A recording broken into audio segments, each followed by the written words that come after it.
Hi, John Morgan here with the Keep Growing podcast. In this episode, I want to start thinking about planning for spring. At the time of recording, it's early February, and now is the time to start looking ahead to warmer days, doodling garden plans, and ordering seed. In our next episode, we're going to talk about planning in detail. Now I want to talk about planning to plan, or better, how to organize your plans. This is where a garden journal comes in handy. The key with keeping a garden journal, or any journal for that matter, is to find a system that works for you. Over the years, I've used several different methods. In high school, I would use a day planner to stay organized. Then in the early 2000s, I used a Palm Pilot. Anyone remember PDAs? Personal Digital Assistants? For you youngsters that are listening, it was like an iPhone, but without the phone, music, color screen, internet access. Yeah, it was pretty limited. And by limited, I mean it had a whopping 2 megabytes of memory. In the age of smartphones, I've tried a bunch of different apps like Evernote and also OneNote for Microsoft. However, apps always present the same problem for my ADHD brain. They go away when you close them. And with the flood of notifications from other apps, reminders just get lost in the chaos. A few years ago, I decided to get back to the basics of keeping notes by using a paper planner just like I did in high school. However, I discovered a technique that changed my note-taking and my organization forever. It's called bullet journaling. Bullet journals, or bujos as they're often called, are a customizable and flexible system for keeping track of your tasks, events, and notes.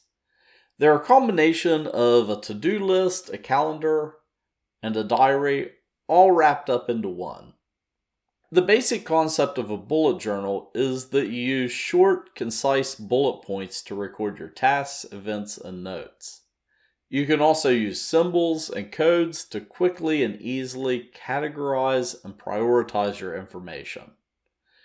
Ryder Carroll, the inventor of the method, gives perhaps the best reason why bullet journaling works. We can plan all day without actually doing anything because it feels productive. This is how we can be super busy without getting anything done. To avoid this, plans must serve as the means to an end. We need to define what we want to accomplish before we define how to accomplish it. A goal without a plan makes progress slow. A plan without a goal makes progress impossible. But when you combine the two, anything is possible. I'll add his full video on how to bullet journal into the show notes for this episode. However, beware, the top comment on his original bullet journal how-to video simply reads, "It's sad how the idea of a bullet journal was originally supposed to be a nice, neat planning system, but now it's turned into a beauty contest." And that's true, and it's something that I fell victim to. Just keep in mind that it's a tool, not a beauty contest. Those Pinterest-worthy bujos that you see online are more trouble than they're worth. Ignore the toxic side of bullet journals, unless calligraphy, highlighters, and washi tape are your thing. One of the great things about bullet journals is that they're completely customizable to your own needs and preferences. You can use any notebook or planner that you like, and you can set up your pages however you want. There's countless examples and ideas online for different spreads, layouts, and styles of bullet journaling. Many people find that bullet journaling helps them stay organized, focused, and productive, and it can be a great way to keep track of everything that's going on in your life and to set and achieve your goals. If you're new to bullet journaling, there are a few things you should keep in mind before you get started. First, it's important to choose a notebook or planner that you like and will work well for your needs. You also need some pens and markers to write with. Personally, I'm a fan of the Lecterm 1917 A5 sized notebook with a dot grid. It's a hardbound notebook and it really holds up well. They also have features like numbered pages, an index, and a couple ribbon bookmarks that make them perfect for bullet journals. And for writing, I just use a black gel zebra pen for most of my notes. But I also use Stedler triplus fine liners that come in different colors, and that way I can kind of color code stuff as well. And I also keep a protractor and a metal stencil in the back of my bullet journal, so that way I have razor straight lines, and I can also add some decorative flair. Next, you should decide on a layout and style for your bullet journal. There are many examples and ideas online that you can use for inspiration. For gardening, I mainly use my bullet journal to keep track of day-to-day tasks in my daily log, and also plan out bigger projects on dedicated pages. That's the beauty of bullet journals. Because of the index at the front, your notes can go in the journal out of order. Just fill in pages as you need them. I usually group days by the week, so I found that 2 pages work good for a week of notes, and I usually add in a couple photos. So I might have 2 weeks back to back, and then a page of notes for an upcoming podcast episode, then a note about a network wiring project, and then back to another weekly spread, and then the log for the next month, and so on. And the index keeps it all organized. Finally, it's important to be consistent with your bullet journal. Set aside some time each day or week to review and update your journal. I usually check mine first thing in the morning and at lunchtime.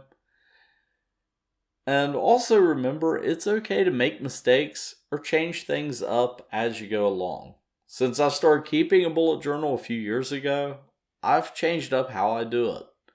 I originally did these really complex page layouts, but I found out that slowed me down because I didn't want to spend 30 minutes to an hour setting up the pages for weeks and the months to come.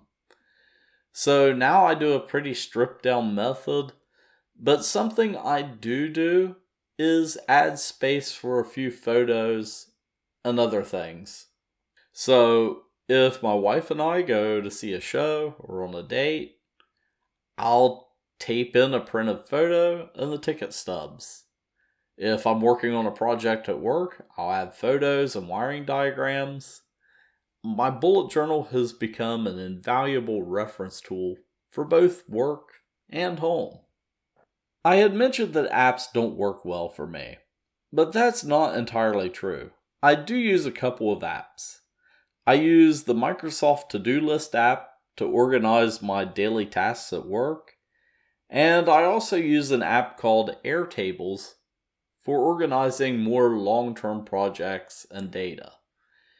Airtables is particularly handy in the veggie garden and also with my hydroponics system. The best way to describe the app is that it's a fancy spreadsheet. Where it really shines is its ability to group and sort data. With my hydroponics system, a topic for a future podcast, I printed ID tags for each spot in the system to know what's planted where and what stage of growth it's in, and any other notes that I have. I also use a separate table where I keep track of nutrient levels, pH, temperatures, and other important information. And that way I can spot trends and make adjustments as needed. In the veggie garden, it helps me keep track of what I've planted where.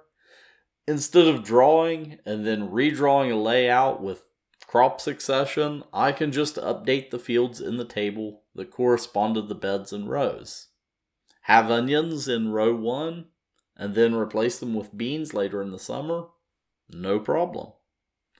Likewise, I can also track pests, fertilizer applications, and a whole bunch of other information. Another potential app that I've been testing out lately is one that P. Allen Smith recommends, the Day One Journaling app. It's a super flexible journal that allows you to type notes, record voice notes, and attach photos and files. Photos are really important as a gardener. Whether you're growing flowers or veggies, having a visual record is an important tool. Also, you can show off on social media.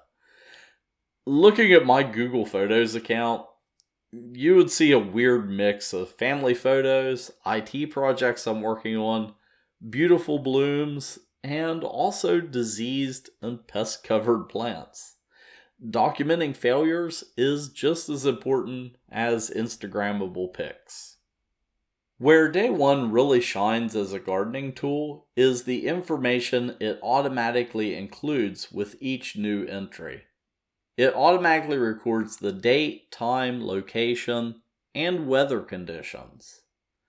Weather information is very important as a gardener because we're always at its mercy.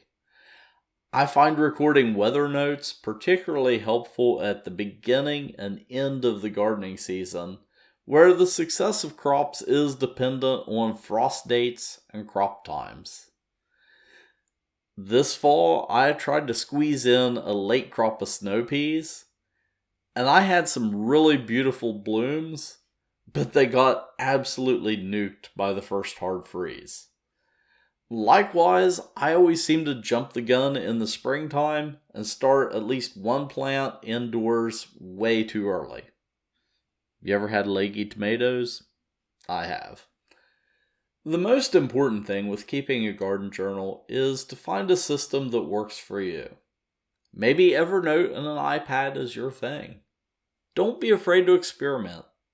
It's taken me years to find methods that work for me, and I'm sure I'll probably change my methods more.